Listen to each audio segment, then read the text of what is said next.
ng kaso dito, sir, huwagan mo sila. Ano ba to?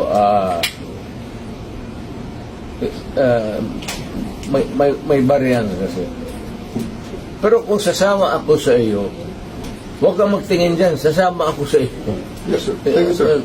Total, nandito naman tayo sa government facility.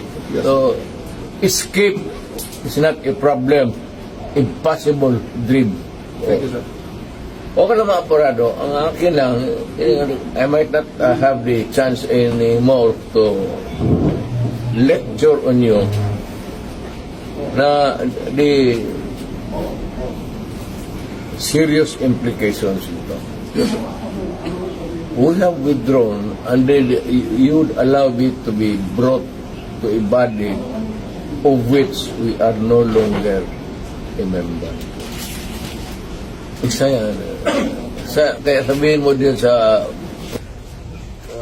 sabi ni Mayor, kindly ponder on this development. Alam mo man, nabasa mo man siguro, withdraw na tayo.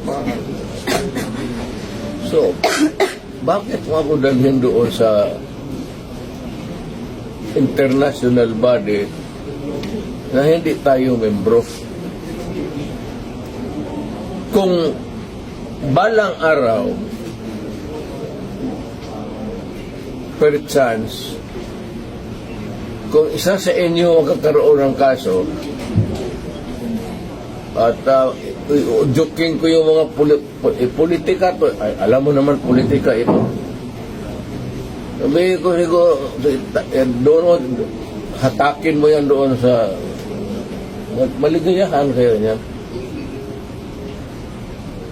I'm reminding you, not because I want to, I'm not berating you actually. I'm giving you a lecture na ponder on it seriously because magkakaroon ito ng implication. Una-una, I don't know about, but my family, lalo na si Vice President,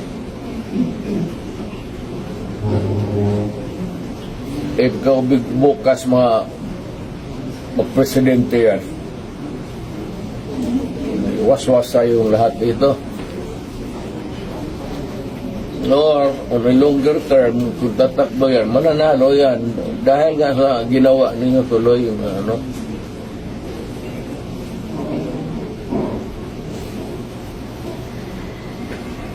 Hindi kasi ako ang nakiusap. Kung ako ang usap mo kanina sa sabihin ko sa iyo kutsi mo, dalhin mo dyan sa ano, sasakay ako. Yes, sir. Thank you, sir. And then, sir, may bus tayo sa labas. Kasama, sir, ang family mo, sir? Hindi ko na, wala lang. Iiwan ko na. You can have a choice of 3 other companions, sir, please. Wala. Abogado siguro. Yes, sir.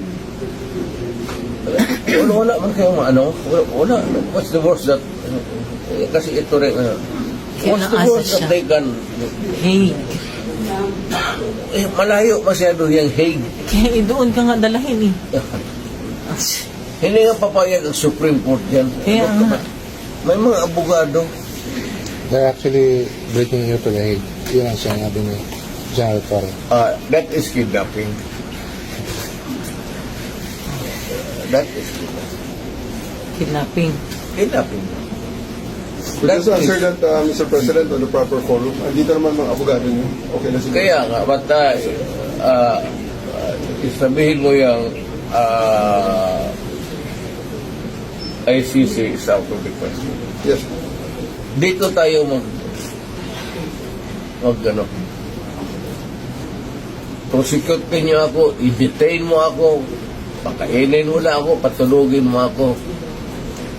You fight charges, the worst charges that you can imagine, do it. Yeah. But dito sa Pilipinas, hindi ako I do not recognize.